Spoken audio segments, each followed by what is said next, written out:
కాంగ్రెస్ బీజేపీలకు BRS working president KTR సవాల్ విసిరారు. కేసీఆర్ హయాంలో తెలంగాణలో సాధించిన ప్రగతి కంటే వేరే రాష్ట్రాల్లో ఎక్కువ ప్రగతి సాధించినట్టు నిరూపిస్తే తాను శాశ్వతంగా రాజకీయాల్లోని తప్పుకుంటారని సవాల్ చేశారు. ముఖ్యమంత్రి రేవంత్ రెడ్డి అందరినీ తొక్కేస్తా అంటూ నిజంగానే తెలంగాణ ఆర్థిక పరిస్థితిని తొక్కేశారని ఎద్దేవా చేశారు. తెలంగాణ కథలో నెంబర్ 1 విలన్ కాంగ్రెస్ పార్టీయేనని కేటీఆర్ విమర్శించారు.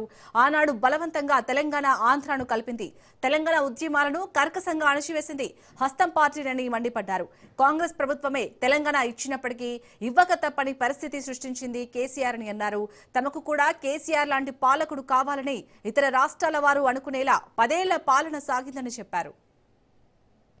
24 గంటలు వ్యవసాయానికి ఉచితంగా ఇచ్చిన ఒకే ఒక్క నాయకుడు భారతదేశంలో ఈ రోజుకి 79 ఏళ్ల స్వాతంత్ర భారతదేశంలో ఒక్కడే పార్టీ ఒక్కడే నాయకుడు. రైతుకి 24 గంటలు ఉచితంగా కరెంట్ ఇచ్చిన నాయకుడు కేసీఆర్. రైతు బంధు లాంటి పథకం, రైతుల దగ్గర డబ్బులు తీసుకున్న ప్రభుత్వాలు ఎన్నో ఉన్నాయి, భూమి శిస్తు, నీటి తీరువ.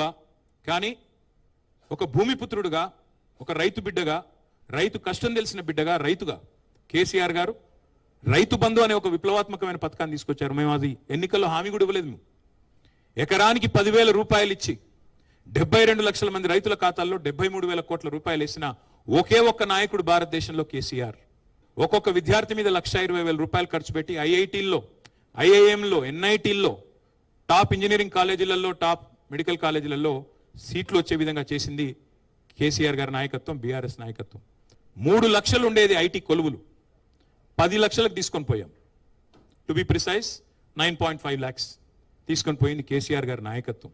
1-2 కాదు, విశ్వవిఖ్యాత కంపెనీలకు తెలంగాణని చిరునామాగా మార్చాం. అమెజాన్ కావచ్చు, గూగుల్ కావచ్చు, మెటా కావచ్చు, యాపిల్ కావచ్చు, ఊబర్, సేల్స్ ఫోర్స్, ఇంకా చెబుతూ చాలా ఉన్నాయి. వాటన్నిటినీ హైదరాబాద్కి రప్పించాము. అల్టిమేట్గా హైదరాబాద్ని ప్రపంచ పటంలో అద్భుతంగా మార్కెటింగ్ చేసి తెలంగాణ అంటే తెలియని వాళ్ళకి తెలంగాణను పరిచయం చేశాం. అధికారం పోయిందనే బాధ ఏమాత్రం లేదు. బాధ ఎక్కడ అనిపిస్తుందంటే, ఇంత కష్టపడి సాధించిన రాష్ట్రం, ఇన్ని త్యాగాలతో ఏర్పడ్డ రాష్ట్రానికి ఇవాళ ఒక తెలంగాణ ద్రోహి ముఖ్యమంత్రిగా ఉన్నారు. తెలంగాణ వాదుల మీదకి తుపాకీ తీసుకుపోయిన వ్యక్తిని కాంగ్రెస్ మన నెత్తిన రుద్దింది. సరే, కాంగ్రెస్ కల్చరే సీల్డ్ కవర్ సీఎంలు మీకు తెలుసు. ఎవరు ఎక్కువ డబ్బులు ఇస్తే వాళ్ళకి ముఖ్యమంత్రి పదవి వస్తుంది. అదే అది అందరికీ తెలిసిందని కొత్తదేమీ లేదు. అలాగే ఇవాళ ఒక తెలంగాణ ద్రోహిని మన మీద రుద్ది ఆయన ద్వారా ఇంకా కూడా 2.5 సంవత్సరాలు అయిపోయింది. జనరల్గా సినిమా భాషలో చెప్పాలి అంటే ఒక సినిమా హిట్టా ఫట్టా అనేది ట్రైలర్ చూస్తే తెలిసిపోద్ది. కానీ ఇక్కడ ఇంటర్వ్యూలు కూడా అయిపోయింది. First half over, first half disaster, second half even ముగ్గురు డిజాస్టర్ పక్కా. కాబట్టి ఇంకా పెద్దగా చూడడానికి కానీ ఇంకోటి కానీ ఏం లేదు. అన్నం ఉడికిందా లేదా అని తెలుసుకోవడానికి ఒక్క మెతుకు ముట్టుకుంటే చాలు కదా. మరి 2.5 సంవత్సరాలైంది. ముఖ్యమంత్రి గారు మాట్లాడే అపసవ్యపు మాటలు ఏంటుంటే ఏడవాలో నవ్వాలో తెలవట్లేదు. 100 రోజులు 6 గ్యారంటీలని పనికిమాలిన ప్రచారాలు చేసిందే మీరు.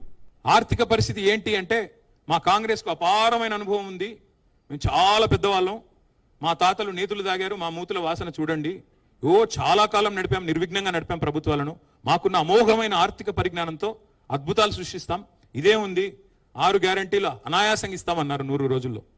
ఇవాళ ముఖ్యమంత్రి గారు ఏమంటున్నారు, 100 రోజులు ఏమైందయ్యా అంటే, ఎంత కండలు తిరిగిన పైల్వానైనా 3 నెలల్లో పిల్లలు పుట్టిస్తాడా? సరే, 3 నెలల్లో పిల్లలు పుట్టరు స్వామి మాకు తెలుసు, కానీ 30 నెలల్లో పుట్టకపోతే ఏమనాలి మిమ్మల్ని? 2001లో పార్టీ పెట్టినప్పుడు కేసీఆర్ సచ్చుడో తెలంగాణ వచ్చుడో, కేసీఆర్ శవయాత్రన తెలంగాణ జైత్రయాత్రన అని చెప్పాలంటే గుండె ధైర్యం కావాలి.